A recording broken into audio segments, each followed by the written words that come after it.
Hello and welcome everyone to my channel. Today I am doing this ownership review of Nokia 8110 4G device. Let's look at the specifications of the box. It comes with an app store. It has a KaiOS app store, 2 megapixel camera, which is good for nothing. It's for namesake only. It comes with Snake preloaded and a Qualcomm 205 Snapdragon processor. It comes with Wi-Fi hotspot, VoLTE, and it also supports a MicroSD card up to 32 gigabytes. So let's do a quick fake unboxing of this device. This is the phone. Let's try to switch on the device. It will take quite a lot of time. Powered by KaiOS. By the time it turns on, let's see what else is there inside the box. So here we have a charger and a manual and headphones.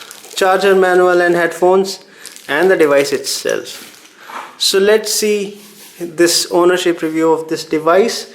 The main highlight of this phone is this curved design. It is called the banana phone, and right now I have this black banana phone in my hand.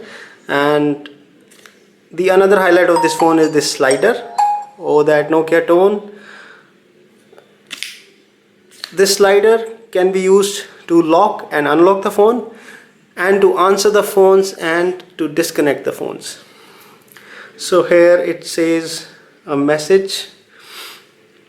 Alright, so it took quite a long time to boot up the phone, and we have this square key that has navigation options to turn left, right, up and down, but actually there are no shortcuts. If I press it on the left hand side, nothing happens. If I keep it pressed on the right hand side, nothing happens. The lower side button, nothing happens. The upper side button, it turns on the torch of this phone. So it has one shortcut on the upper key, and that is not customizable. Let's look at the shortcuts. So we have the shortcut to turn on Wi-Fi, volume, brightness, calculator, torch, mobile data, Bluetooth, camera and airplane mode, and this screen is also not customizable. And after I have received an update on the KaiOS, it has the option to download and install WhatsApp, Facebook and Twitter and YouTube into this phone. So question number one, is it a nice feature phone? For a phone to be a nice feature phone, according to me, it should be worth the money. So it comes at a price of 5,000 INR, which is not a normal price for a feature phone. Feature phones come at a price of about 2,000 to 2,500, but it comes at double the price. But with double the price, you get a feature phone that can double up as a Wi-Fi pocket hotspot. You can use this as a Wi-Fi hotspot, run 4G connectivity in this phone, and with that feature, I feel this phone is worth the money. Next is durability and rugged. Is this phone durable and rugged? So this phone is not as durable as a feature phone should be, because this slider mechanism, if this phone falls, this slider is definitely going to break. But it is not bad either.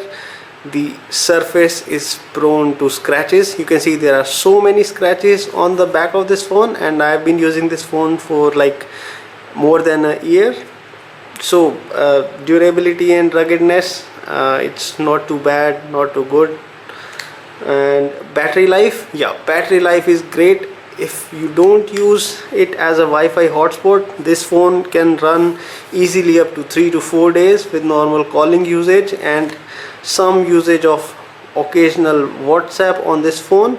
But if you want to use this phone as a Wi-Fi hotspot, it can run as a Wi-Fi hotspot for up to 4 hours continuous usage, and I think that is decent battery life. Next, easy to use. Is it a feature phone that is easy to use? Well, according to me, the answer is no, because this keypad is definitely not as comfortable as a feature phone should have, because these keys are just, it's a flat keypad, and to press these keys accurately you need to have very small fingers, which I think it is, I personally feel it is very difficult to type on this phone. So this is not as comfortable to use as the other feature phones are, like the Samsung Guru or the Nokia 3110. They have very nice keypads and those are very easy to type on. So is it a nice feature phone at this price point?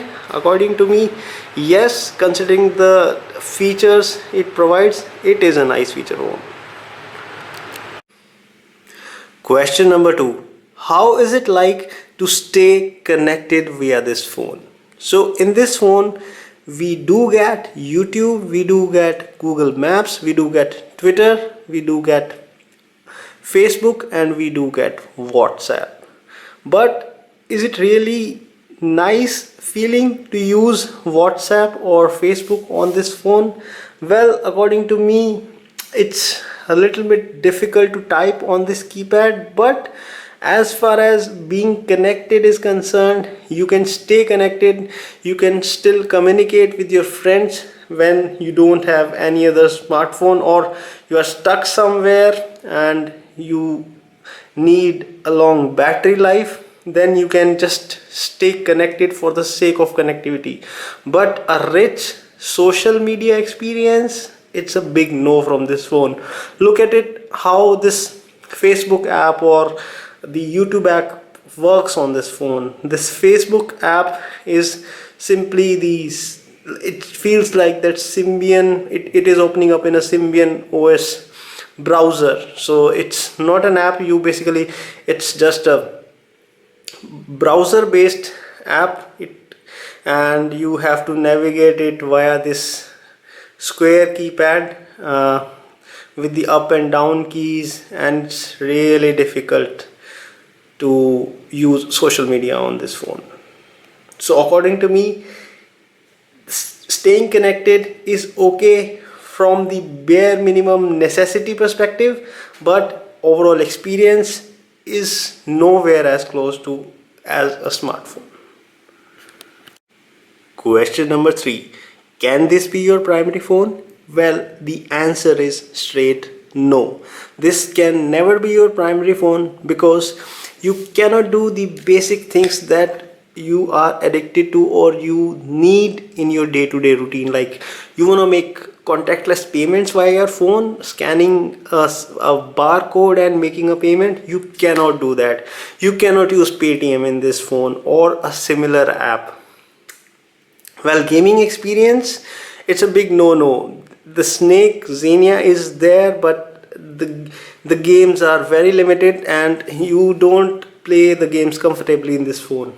So you can't make payments, you can't use social media effortlessly. You do get an option to configure your email, so you can occasionally check your emails if you are stuck somewhere, but again, that's not a thing that you can live up throughout a week or throughout a month. When you are stuck somewhere, your smartphone is dead, you can use this phone as a backup phone. But from a primary phone perspective, my answer is straight no. Can this be your secondary phone? Well, the answer is a big yes. It can be your perfect secondary phone.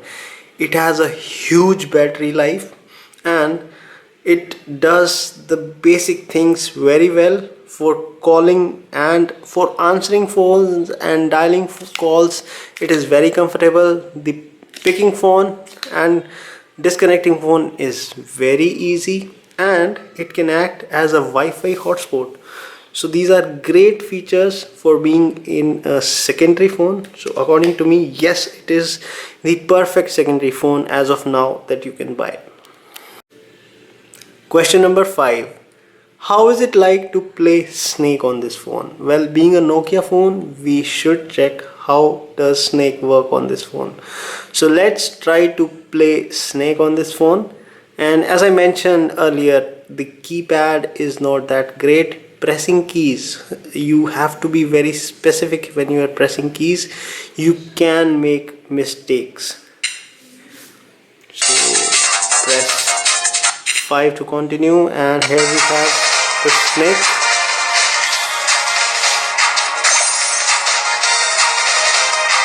So controlling the snake from the 4 and 6 keys. Oops, I did hit it.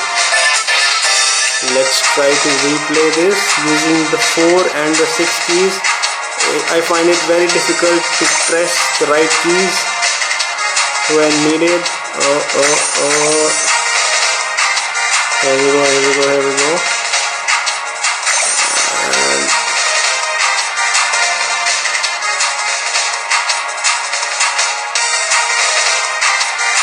oops.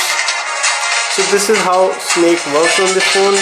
Snake works perfectly. This is not that Snake and that Snake experience that we used to get in Nokia 1100, but still this is a good time pass game to have. And the only thing that I feel is this keypad, it is not comfortable, so you do end up making mistakes while playing the game.